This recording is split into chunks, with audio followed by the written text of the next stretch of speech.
नमस्कार दोस्तों, sunrise academy के ऑफिशियल यूट्यूब चैनल पर आप सभी का हार्दिक स्वागत है। आइए अपना टॉपिक अपन आगे बढ़ाते हैं जो अपन पढ़ रहे थे अनुपात समानुपात। देखिए, अनुपात समानुपात के अंदर आपको मैं एक कॉन्सेप्ट बताता हूँ जिसमें पैसे विभक्त करना है। ठीक है, अपने को पैसा विभक्त करना है। विभक्त का मतलब क्या होता है? पैसे बांटना है। अब देखिए, जब बांटने वाला केस आता है, अगर बांटने वाला केस आता है तो ये बांटने वाला जो केस है आपका जो है साझेदारी टॉपिक जो अपन पढ़ेंगे, साझेदारी हो गया या फिर आपका मिश्रण हो गया, इसके अंदर बहुत इंपॉर्टेंट फैक्टर रहेगा ये। तो सबसे पहले अपन बांटने वाले कॉन्सेप्ट देखते हैं, तो किस प्रकार अपने को पैसे को बांटना पड़ता है या किसी भी चीज़ को बांटना पड़ता है। तो देखिए, मान लीजिए अपने को रेशियो में विभक्त करना है। ठीक है, पैसा जब भी विभक्त होगा तो आपका रेशियो में होगा, मतलब क्या होगा? वो अनुपात में होगा। अब अनुपात में कैसे होगा तो ध्यान से समझिए। मान लीजिए कि मेरे पास में 1200 रुपया है। मेरे पास कितना रुपया है? 1200 रुपया है और मुझे ए, बी और सी को बांटना है। मेरे पास 1200 रुपया है, मुझे ए, बी और सी तीनों को बांटना है और तीनों का जो अनुपात है वो 1:2:3 है।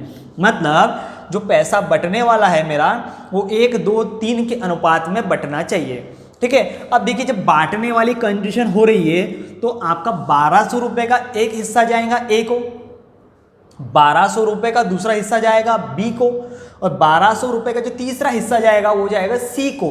तो पर्टिकुलर बंदे को कितना अमाउंट आपका प्राप्त हुआ होगा। और देखिए, जब भी अपन पर्टिकुलर बंदे के लिए अपन पैसा निकाल रहे हैं तो देखिए ए के हिस्से में कुछ पैसा आएगा, तो यहाँ पर देखिए ए का हिस्सा। ठीक है, ए को कुछ हिस्सा प्राप्त होगा।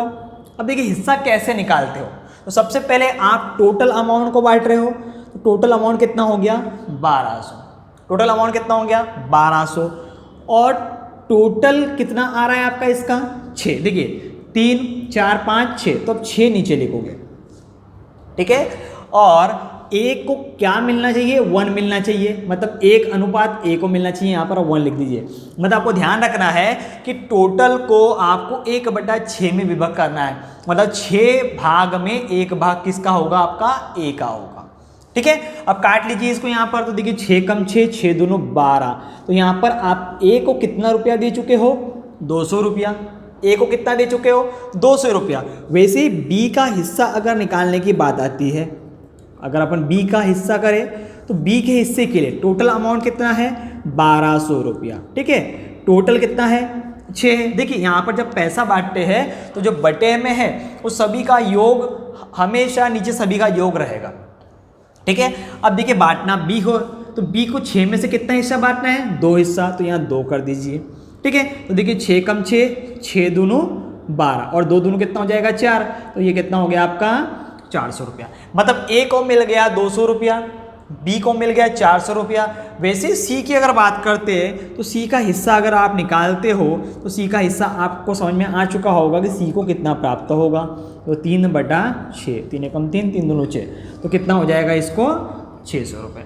मतलब ए को 200 रुपये प्राप्त हुआ होगा, बी को 400 रुपये प्राप्त हुआ होगा और सी को कितना रुपये प्राप्त हुआ होगा? 600 रुपये प्राप्त होगा। ठीक है, ये आपका जो है पैसे बांटने वाली कंडीशन है जो अपन अनुपात समानुपात में भी करने जा रहे हैं और यही आपका मिश्रण में भी काम आएगा और यही आपका साझेदारी में भी काम आएगा। ठीक है, इतना सभी को समझ में आ गया होगा। चलिए, अब देखिए, ये प्रश्न है आपका 76 रुपये को 7:5:3:4 के अनुपात में बांटने पर सबसे छोटा भाग क्या होगा? अब देखिए, इसके अंदर एक चीज़ ये हो सकती है कि आप 76 को सब में बांट दीजिए और फिर आखिरी में डिसाइड कीजिए कि सबसे छोटा क्या होगा। परंतु इसको अपन बिल्कुल शॉर्ट में करने अगर जाए तो कैसे करोगे? तो सबसे पहले देखिए, यहाँ से अपन क्या करते हैं? एक का हिस्सा निकाल लेते हैं। एक किसी का भी हिस्सा आप निकाल लीजिए। ठीक है, तो क्या हो जाएगा आपका? 76 इंटू, मान लीजिए ये निकाल रहे हैं अपन 7 अपॉन में आप क्या कर दोगे? टोटल का योग। 7, 5, 12, 13, 14, 15, 16, 17, 18, 19। ठीक है, अब देखिए, अगर मैं हर बार सभी को अलग अलग बांटता हूँ तो यहाँ पर 7 की जगह 5 आ गया, 7 की जगह 3 आ जाएगा, 7 की जगह यहाँ पर क्या हो जाएगा? 4 आ जाएगा। परंतु जो 2 वैल्यू है आपकी, जो 76 है और 19 है, ये तो समान आना है। यहाँ पर टोटल का योग 19 ही आ रहा है और 76 रुपया होना ही होना है। तो इसको काट लेते हैं। 19 दूनी 38 और 38 दूनो 76, तो 4 बार कट जाएगा यहाँ से। ठीक है, यहाँ पर क्या होगा 4 बार कट जाएगा। अब देखिए 7 चौक कितना होता है 28 होता है। अब देखिए अगर मैं अगले वाले बंदे को 5 के फॉर्म में बांटता हूँ तो यहाँ पर 5 रहेगा, बाकी कटना तो सेम है। तो अब आगे क्या करेंगे अपन, देखिए इसको बढ़ाते चलिए, तो 4 की जगह क्या हो जाएगा 5, 7 पंजे कितना हो जा रहा है आपका यहाँ 35, ठीक है। यहाँ 4 की जगह क्या आ जाएगा 3, 7 तिया कितना हो जाएगा 21 हो जाएगा। यहाँ पर 4 की जगह क्या हो जाएगा 4, ठीक है। तो सॉरी यहाँ है ना 7 की जगह क्या हो जाएगा 4 हो जाएगा, 4 चौक कितना हो गया आपका ये 16। क्लियर हो रहा है। तो देखिए 7 चौक 28, ठीक है, सॉरी 4 चौक 16, 3 चौक 12, या सॉरी 12 आएगा, ये 21 नहीं आएगा, ठीक है, क्योंकि अपने को कहां पर यहाँ चेंज करना है, यहाँ चेंज होगा ना। 3 चौक 12, 5 चौक 20, ठीक है। देखिए बिल्कुल ध्यान से समझ लीजिए, थोड़ी सी मिस्टेक हो चुकी है यहाँ पर, मैं आपको समझा देता हूँ एक बार, ठीक है। तो सबसे पहले देखिए 76 इंटू 7 अपॉन कितना हो जाएगा, ये आपका 19 आ रहा था, तो 19 चौक 76, 7 चौक कितना हो जाएगा ये 28 हो रहा है, ठीक है। अब यहाँ पर चेंज होगा आपका, ये 4 तो रहेगा ही रहेगा। तो देखिए अब यहाँ पर 4 इंटू 7 की जगह क्या हो जाएगा 5, 4 इंटू 7 की जगह क्या हो जाएगा 3, 4 इंटू 7 की जगह क्या हो जाएगा यहाँ पर ये 4, तो 5 चौक आपका एक 20 हो जाएगा, 4 तिया 12 हो जाएगा और 4 चौक 16 हो जाएगा। तो सबसे छोटा वाला अंक आपको क्या दिख रहा है, तो सबसे छोटा भाग आपको क्या दिख रहा है 12 दिख रहा है। तो आंसर क्या हो जाएगा आपका 12 हो जाएगा। क्लियर हो रहा है। चल आगे देखिए क्या है, 6400 रुपये को 2, 5, 1 में विभक्त करने पर सभी हिस्सों में सबसे कम पैसा किसे प्राप्त होगा, ठीक है। सबसे कम पैसा आपको बताना है कि सबसे कम पैसा किसे प्राप्त हुआ। तो क्या करोगे, तो देखिए अपन क्या करेंगे, सबसे पहले यहाँ पर आपका 6400 रुपये को बांट रहे हैं तीनों में अलग अलग, तो पहले आ जाएगा 2/5, 6, 7 हो रहेगा 8, 8 एकम 8, 8 2 8 64, और 8 दूनो कितना हो जाएगा ये 1600। वैसे ही आगे बढ़ते 6400 इंटू 2 की जगह क्या हो जाएगा 5/8, 8 2 8 64, 8 पंचे कितना हो जाएगा ये 40, तो ये 4000 हो गया दूसरे को। तीसरे की बात करते 1 है, ठीक है, तो आपका ये 6400 इंटू 1/8, 8 8 64, तो इसको कितना प्राप्त हो जाएगा आपका 800 प्राप्त हो रहा है, ठीक है, 800 ही प्राप्त होगा ना इसको भी। अब देखिए 1 को 1600, 8 पंचे 40, 1 को 4000 और आप इसको कितना मिला आपका 800। अब जोड़ लीजिए आप, तो ये कितना हो रहा है 800 और ये कितना हो रहा है आपका 4000 और एक 5600, 5600। देखिए 5600 रुपया तो ये हो रहा है और उसमें आप 800 और जोड़ दीजिए तो आपका 6400 हो गया, पूरा पैसा आपको 6400 में विभक्त हो गया, ठीक है। तो अगर बांटने की बात आती है और सबसे कम पैसा किसे प्राप्त हुआ, तो 800 रुपये किसे प्राप्त हुआ, ये तीसरे वाले बंदे को। आपको इस फॉर्म में पैसा बांट देना है और बांट कर इस फॉर्म में पैसे को आपको बता देना है। क्लियर हो रहा है, समझ में आया सभी को, ठीक है। अब देखिए थोड़ा सा अपन मिश्रण का कॉन्सेप्ट भी चलेगा इसी के अंदर, अनुपात समानुपात के अंदर मिश्रण का कॉन्सेप्ट चलेगा। फिर अपन आगे जब बात करेंगे मिश्रण में तो उसमें और चीज़ें आपको समझ में आएगी।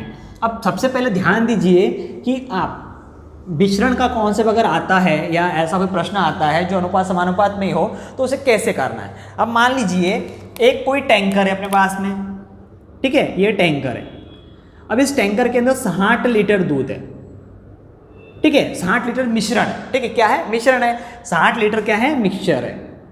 अब मिक्सचर है तो मिक्सचर दूध तो पानी का भी हो सकता है, किसी का भी हो सकता है, दो सब्सटेंस का आपका क्या है ये मिक्सचर है और दोनों सब्सटेंस को आपको 2 और 3 के अनुपात में बांटना है, 2 और 3 के अनुपात में बांटना है। तो आप मुझे बताइए, मान लीजिए इसमें पानी का मिक्सचर बोल रहे हैं अपन और इसमें दूध भी है, तो दूध कितना होगा पानी कितना होगा, तो ये आपका दूध है और ये क्या हो गया आपका पानी है। तो बांटना है, किस प्रकार बांटोगे आप, तो वैसे ही जैसे अपन ने पैसे बांटा था उन्हीं प्रकार आप दूध और पानी को बांट दोगे। तो 60 लीटर इंटू 2/5 और यहाँ पर 60 लीटर 3/5, 12 पंचे 60, 12 पंचे 60 मतलब 24 लीटर आपका क्या हो जाएगा दूध हो जाएगा और 36 लीटर आपका क्या हो जाएगा पानी हो जाएगा। यदि आपको इस प्रकार बांटने के लिए भी प्रश्न आता है तो आप सिंपली इस प्रकार भी बांट सकते हो। ये अनुपात समानुपात का ही प्रश्न है जो अपन थोड़ा सा मिश्रण के प्रकार को लेकर चल रहे थे। ठीक है, समझ में आया सभी को? क्लियर हो जा रहा होगा सभी को? चलिए अगला प्रश्न देखिए, जिसमें अपन देखने जा रहे हैं सिक्कों पर आधारित प्रश्न। ठीक है, सिक्कों पर आधारित प्रश्न बहुत इंपॉर्टेंट टॉपिक है जो एग्जाम में कई बार पूछा गया है। सबसे पहले आप तो कॉन्सेप्ट समझ लीजिए, फिर ये प्रश्न आप कभी भी भूलोगे नहीं, और आप ये प्रश्न एग्जाम में कभी आता भी है तो 101% इसको करके आओगे। थोड़ी सी प्रोसेस बड़ी रहेगी, पर कॉन्सेप्ट अगर एक बार क्लियर हो गया तो ये क्वेश्चन गलत होने के चांसेस बिल्कुल जीरो रहेंगे। ध्यान से समझिए, देखिए आपके पास में जब भी सिक्के दिए हुए होंगे, ठीक है, क्या दिए हुए होंगे? सिक्के।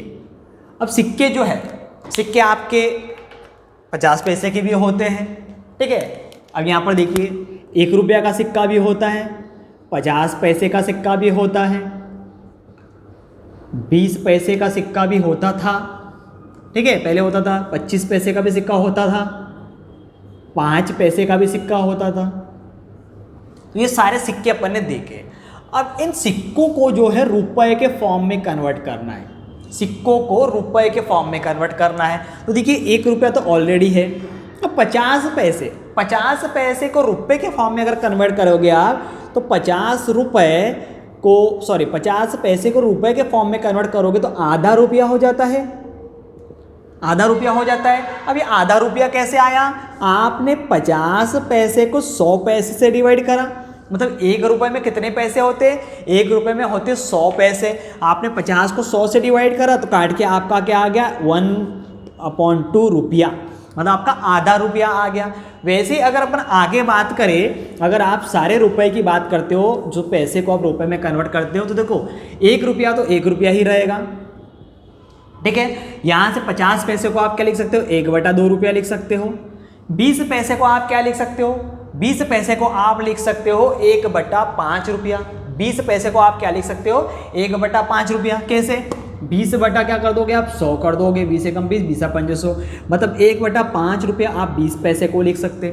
वैसे ही 25 पैसे को क्या लिख सकते हो? 1/4 रुपया लिख सकते हो। 5 पैसे को क्या लिख सकते हो? 1/20 रुपया। ठीक है, तो इस फॉर्म में आपको पैसे को रुपए में पहले परिवर्तित करना पड़ेगा। ठीक है, अब देखिए पैसे को अगर रुपए में परिवर्तित कर दिया तो उसके बाद में आपके पास में जो सिक्के हैं वो अनुपात के फॉर्म में भी है। मतलब प्रश्न क्या है आपका कि एक थैला है, एक कोई बैग है, बैग के अंदर ये सिक्के भरे हुए हैं और ये सिक्के 2, 3, 4 के अनुपात में है, और अगर पूरे पैसे को, अगर पूरे सिक्कों को आप काउंट करते हो तो वो 180 रुपये आते हैं। अब 180 रुपये को यदि मैं अलग अलग 3 प्रकार में बांट दूँ, 50 पैसे का एक ढेर, 1 रुपये का एक ढेर, 25 पैसे का एक ढेर, तो पूछ रहा है कि 50 पैसे के जो सिक्के हैं वो कुल कितने सिक्के होंगे। तो देखिए कैसे करना रहेगा।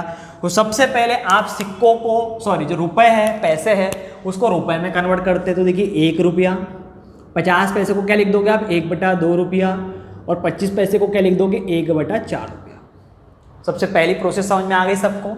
ठीक है, अगला स्टेप ध्यान से समझिए। जो भी ये दिख रहा है अनुपात वाला, उसको यहाँ लिख लीजिए 2x, x के फॉर्म में 3x, और ये हो गया आपका 4x। ठीक है, सबसे पहले अपन ने क्या करा?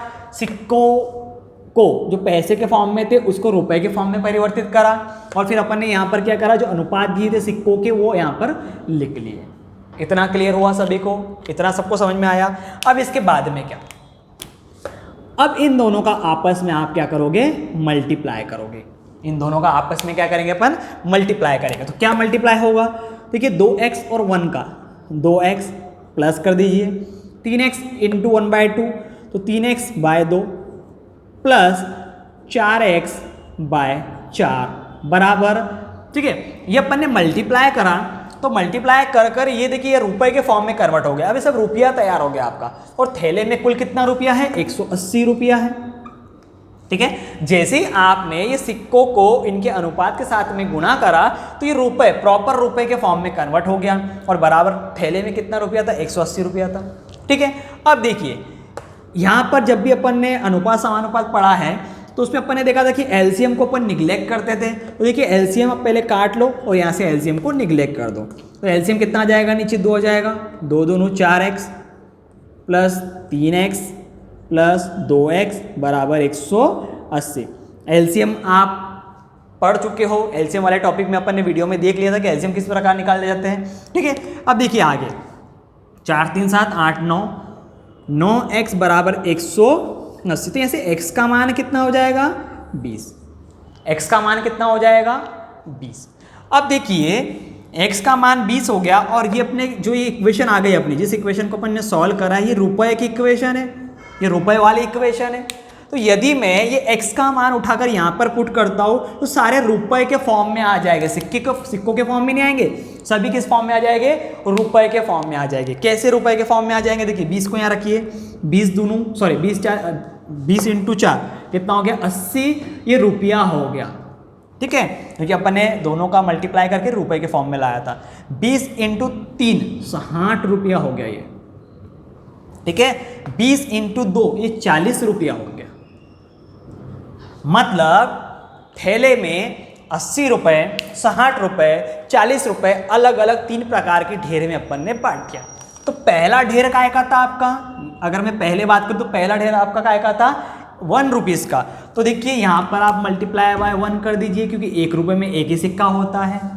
दूसरा ढेर है आपके आटाने का, जिसको आप 50 पैसा बोल रहे हो, तो ये आपका 50 पैसे का, तो 1 रुपये में 2 50 पैसे होते हैं। ठीक है, तीसरा है आपका 25 पैसा, तो 1 रुपये में 4 25 पैसे होते हैं। ठीक है, यहाँ से मल्टीप्लाई करो, तो अब ये जो बना, अब जो आप मल्टीप्लाई करके निकाल रहे हो, ये आपका जो आएगा, ये अब सिक्कों में आएगा, 80 सिक्के। इसका मल्टीप्लाई 6 दूनी 12, 120 सिक्के, 4 चौक 16, 160 सिक्के। तो यहां से आपके जो सिक्के हैं वो प्रॉपर फॉर्म में निकल चुके हैं। ठीक है, इससे आपका प्रश्न कभी भी गलत नहीं जाएगा। क्लियर हुआ सभी को? चलिए अगला प्रश्न करते हैं, वही सिक्के वाले प्रश्न, इससे और कॉन्सेप्ट क्लियर हो जाएगा। सबसे पहली प्रोसेस, रुपए को या पैसे को रुपए में परिवर्तित करेंगे। ठीक है, कैसे करेंगे, मैंने डायरेक्ट क्यों लिख लिया, क्योंकि यहाँ पर 1 रुपया है, यहाँ 50 पैसा है और यहाँ पर 25 पैसा है। इतना सभी को समझ में आ गया होगा। ठीक, आगे क्या करोगे, अनुपात की बात करोगे। अनुपात 2 3 5 दिया है। ठीक है, क्वेश्चन चेंज है ये अभी, ये आपका 2x 3x और ये आपका कितना हो जाएगा, 5x। इतना सभी को समझ में आया? ठीक, 2 स्टेप समझ में आ गए होंगे सभी को। अब इन दोनों का आपस में क्या करते थे अपन, मल्टीप्लाई करते थे। इन दोनों का आपस में क्या करते थे, मल्टीप्लाई करते थे। ठीक है, चलो मल्टीप्लाई करते हैं अभी। ये कितना हो गया आपका, 2x प्लस 3x बटा 2 प्लस 5x बटा 4 और बराबर में कितना लिखोगे आप, 228। मतलब आपने इन दोनों का मल्टीप्लाई करके जो इक्वेशन बनाई है, ये वाली इक्वेशन काय की बनी, आपकी रुपए की बनी। और कितने रुपए थैले में, कुल 228 रुपया। यहाँ तक सभी को समझ में आ गया होगा। अब क्या करेंगे, अब लेंगे एलसीएम। तो एलसीएम कितना आ जाएगा, 4। ठीक है, 4 दूनी 8x, 4 को 2 से डिवाइड करोगे 2 हो जाएगा, 3 दूनी 6x और यहाँ पर कितना हो जाएगा, 5x बराबर 228। ठीक है, अब एलसीएम को क्या करेंगे, निगलेक्ट कर देंगे। तो देखिए कितना होगा, 8 और 6 14 और 5 कितना हो जाएगा, 19x बराबर 228। ठीक है, अब 19 से काट दीजिए, तो 19 से कम 19 बचा 3 और 19 दूनी 38। तो x का मान क्या हो गया, यहाँ पर 12 निकल गया। x का मान क्या निकल गया अपना, यहाँ पर 12 निकल गया। अब इस 12 को उठाकर यहाँ पुट कर दोगे आप। चलिए करिए, 12 आटे 96 रुपया, 12 छंग 72 रुपया, 12 पंचे 60 रुपया। आपको उठाकर यहीं रखना है जहां से आपने एलसीएम को निगलेक्ट किया होगा। ये अपन किस में निकाल चुके हैं, ये निकाल चुके हैं अपन रुपए के फॉर्म में। ठीक है, सभी को स्टेप समझ में आ गए किस प्रकार अपन करते हुए जा रहे थे। अब आगे बढ़ना है आपको, देखिए कंफ्यूजन यहाँ पर ही क्रिएट होता है। जैसे आपने x का मान निकाला तो आप ध्यान रखिए कि ये सॉल्व करने के पहले जो इक्वेशन आपकी थी उसी के अंदर आप x का मान पुट करोगे, इसी इक्वेशन में x का मान पुट करोगे क्योंकि रुपए वाली है। देखिए यहाँ पर भी पुट कर सकते थे परंतु अपन ने यहाँ पर एलसीएम लिया फिर निग्लेक्ट किया, तो अगर यहाँ पर आप करते हो तो आपको यहाँ से चीज़ें क्लियर हो जाएगी। अब आगे बढ़ते हैं। 96 रुपया, अगर मैं 3 अलग अलग ढेर बना दूं तो एक ढेर आपका 1 रुपये के सिक्के वाला बना होगा, एक ढेर आपका 50 पैसे के सिक्के वाला बना होगा, एक ढेर आपका 25 पैसे के सिक्के वाला बना होगा। अब देखिए अगर बात करते सिक्कों में तो देखिए 1 रुपये के ढेर वाले मतलब 1 रुपये में 1 का ही सिक्का होता है। बात करते 50 पैसे में 1 रुपये में 2 50 पैसे होते हैं और 1 रुपये में 4 4 आने होते हैं। तो 96 सिक्के काय के हो जाएंगे, ये हो जाएंगे 1 रुपये के 144 सिक्के, ये काय के हो जाएंगे आपके 8 आने के, और 6 चौक 24 240 सिक्के आपके ये काय के हो चुके होंगे, ये हो चुके होंगे आपके 25 पैसे के। तो आपको प्रश्न में क्या पूछा था कि 50 पैसे के सिक्कों की संख्या ज्ञात कीजिए, तो आंसर क्या होना चाहिए था 144 सिक्के। ठीक है, आंसर क्या था आपका 144 सिक्के। ठीक है, समझ में आया सिक्के वाले प्रश्न। अब देखिए काफी लोगों के माइंड में ये आ रहा होगा कि इतना बड़ा प्रश्न कौन करेगा, आपको इतना बड़ा प्रश्न नहीं करना है। आप देखिए ये कुछ चीजें तो है, कैलकुलेशन स्पीड अगर आपकी फास्ट होगी तो आप स्पीड में इस क्वेश्चन को 1 मिनट के अंदर भी खत्म कर सकते हो। ठीक है, ये तो समझाने के लिए इतनी बड़ी प्रोसेस जारी, हर चीज को काट के बताना पड़ रहा है। क्लियर हुआ, समझ में आया सभी को?